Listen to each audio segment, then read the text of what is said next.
আমার এই মেসেজটা প্রবাসী দাদা ভট্টাচার্য, আপনার উদ্দেশ্যে আমার এই ভয়েসটা।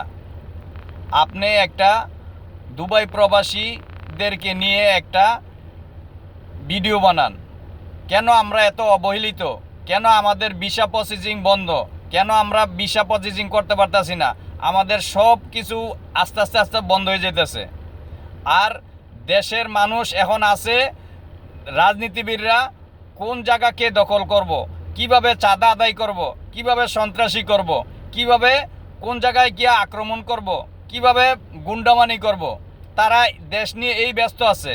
আর আমরা এখানে মাথার ঘাম পায়ে ফেলাইয়া যে টাকা ইনকাম করে দেশে দিতেছি, এই টাকা তারা কিভাবে বন্টন করে খাইব, ওই চিন্তায় তারা ব্যস্ত আছে। প্লিজ দাদা, আপনিই পারবেন। আমি মনে করি যে আমাদের বাংলাদেশের মাননীয় প্রধান উপদেষ্টা আমাদেরকে নিয়ে ভাবে না, দেশের মানুষ আমাদেরকে নিয়ে ভাবে না। তারা ভাবে তাদের স্থান নিয়ে, তারা ভাবে তারা চাঁদাবাজি কিভাবে করব, তাদেরকে নিয়ে তারা ব্যস্ত আছে। দেশের কে কি কোন জায়গা দখল করব, কোন জায়গার থেকে কে চাঁদা উড়াইব, সেইটা নিয়ে ব্যস্ত আছে, আমাদেরকে নিয়ে ভাবে না। প্লিজ দাদা, আপনি আমাদেরকে নিয়ে একটা দুবাই প্রবাসীদেরকে নিয়ে একটা ভয়েস দেন। দুবাই প্রবাসীদেরকে নিয়ে একটা